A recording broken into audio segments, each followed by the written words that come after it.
était ivoirien, il n'aurait pas le problème qu'il a au Cameroun. Exactement. Très bien. On termine avec vous, André.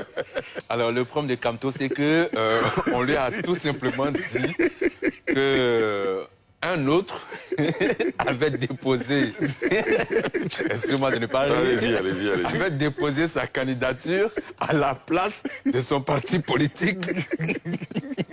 Bon. Et donc, c'est celui-ci qui a été retenu. Voilà.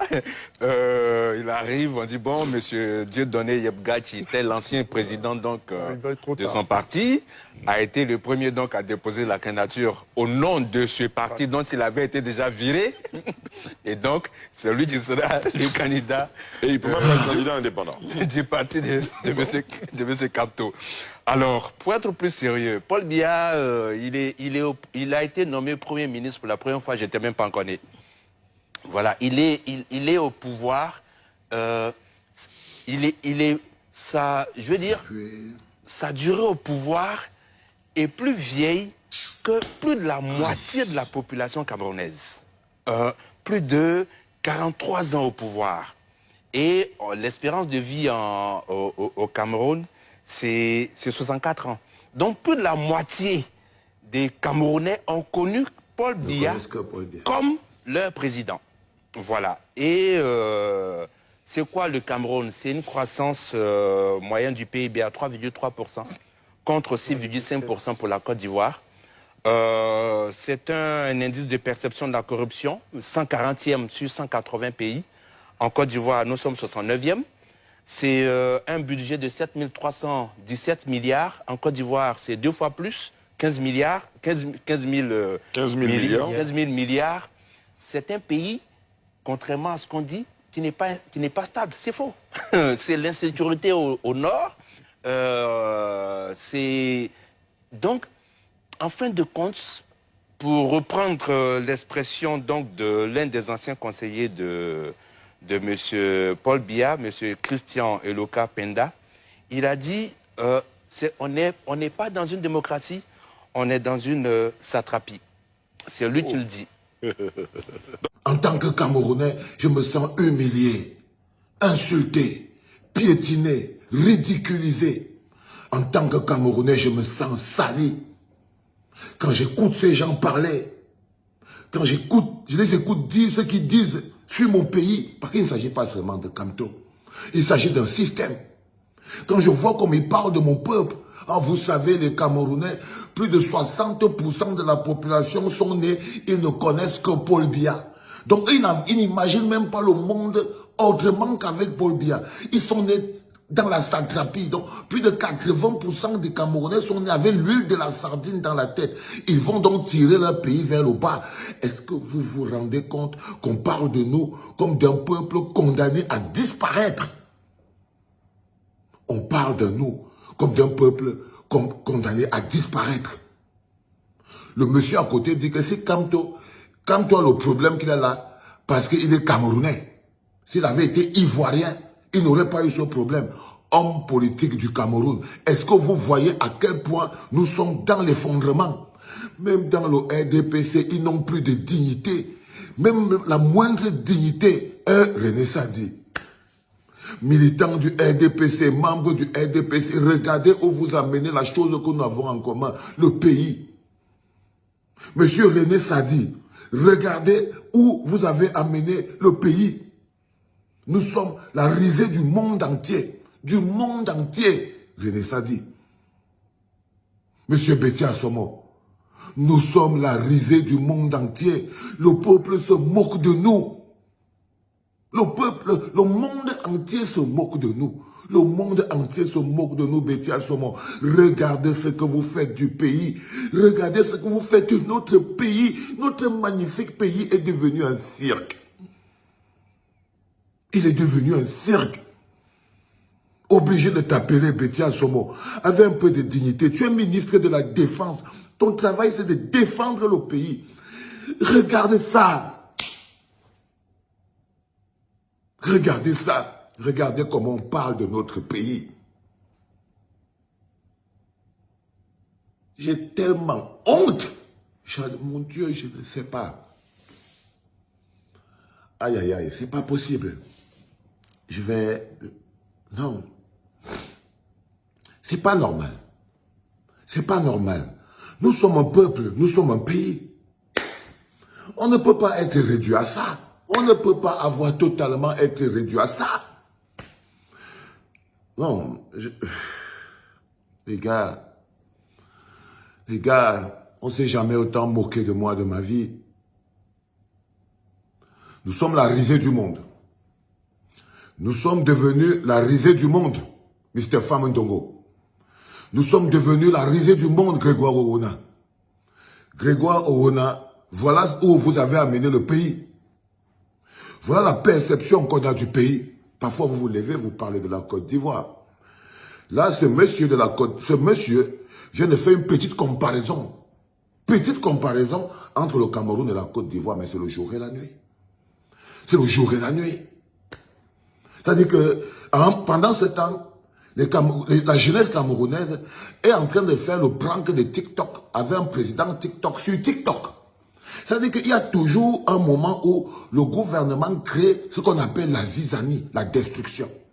Là maintenant, l'enjeu principal, c'est qu'au lieu que la jeunesse soit mobilisée pour dire enough is enough, ça suffit, ils sont devenus eux-mêmes les acteurs de la grosse distraction. Là maintenant, il y a une espèce de candidat sur TikTok. Je ne sais pas ce qui se passe dans mon pays. Je n'en sais rien. Je ne comprends rien. Je ne vois rien. J'ai l'impression qu'on est perdu. J'ai l'impression que notre peuple s'est perdu. Notre terre s'est perdue. On a perdu la route. On a perdu le chemin. On avance dans l'obscurité. Le pays avance dans l'obscurité. On n'a pas de direction. On n'a pas de direction. Mais il n'y a que le peuple qui peut stopper ça. Mais où est le peuple? Où est le peuple? Le peuple lui-même ne connaît pas la honte. Comment un peuple qui n'a connu que Paul Biya peut même se dresser contre Paul Biya? Ils ne connaissent rien d'autre. Comment un peuple qui est même né sous Paul Biya, qui n'a que grandi sous Paul Biya, peut même aspirer à quelque chose d'autre? Ils n'ont pas connu rien d'autre. Quand on dit il y avait quoi avant, ils ne connaissent pas. Ils ne connaissent pas. On dirait que c'est une condamnation divine. Un peuple n'a connu que Paul Biya. Quand le type parle, il vous explique pourquoi, même vous les Camerounais, vous êtes devenus les acteurs de votre propre ridicule. Comment nous sommes nous-mêmes devenus des acteurs de notre propre ridicule. Nos dirigeants nous tournent en ridicule à l'échelle du monde. C'est-à-dire que nos dirigeants nous tournent en ridicule à l'échelle du monde. Le type s'assoit, un Ivoirien s'assoit pour disséquer la psychologie de ce qui se passe au Cameroun. Il dit que non.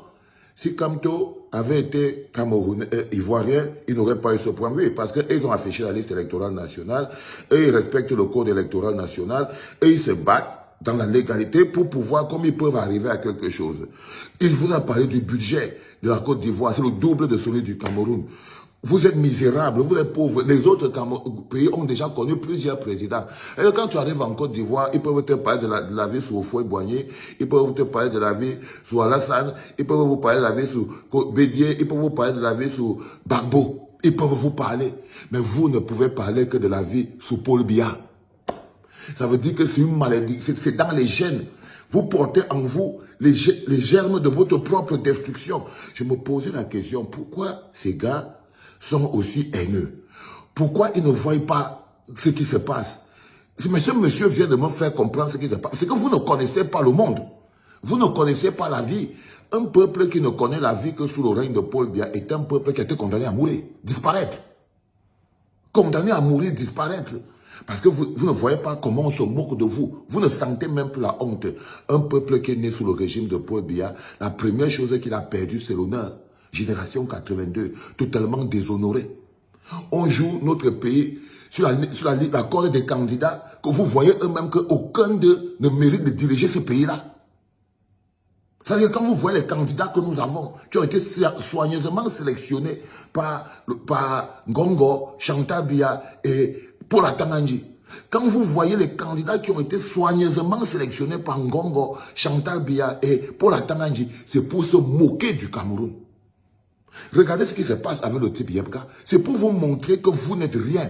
Un type dans l'illégalité à Tanganji efface le nom À Tananji, ministre de l'administration territoriale, il faut envoyer cette capsule encore à mes frères ivoiriens pour qu'ils comprennent très bien que c'est le ministre de l'administration territoriale lui-même qui est entré dans le site du ministère de l'administration territoriale pour aller effacer les enfants. Taguez-moi tous ces Ivoiriens sur ce petit bout-ci.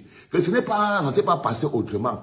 En fait, mes chers amis ivoiriens, la vérité, c'est que c'est le ministre de l'administration territoriale, Paul Atanganji, qui avait un avocat qui s'appelle Hervé Com, sont allés réactiver un vieux dans son village et l'ont amené en totale illégalité. Ce vieillard ne peut rien faire de lui-même. Il est comme Paul Biya. Tout ce qui s'est fait autour de lui est arrangé. C'est un bonbon Yebga. On est en train de foncer sur lui parce qu'il a dit oui à la forfaiture. Vous entendez ce que j'ai dit, mes chers amis ivoiriens? Non, non, non, non, non. En fait, c'est Hervé Com, un autre avocat satrapique d'une... C'est-à-dire que quand je me rends même compte que ce monsieur était mon ami, j'ai envie de vomir. J'ai envie de vomir Hervé Com. Donc, c'est ce monsieur, Hervé Com, qui s'est mis à la baguette pour aller chercher Ebga, pour venir en lui disant qu'ils peuvent créer un mécanisme qui va faire que quoi qu'il arrive, on va annuler la candidature de Maurice Kamto. Ils avaient juste besoin d'un prétexte. Ils avaient juste besoin d'un prétexte. Et là, ils sont allés voir le ministre Paul Atanganji. Donc, vous avez sur le faux avocat Hervé Emmanuel Com, qui a pris contact avec Yebga.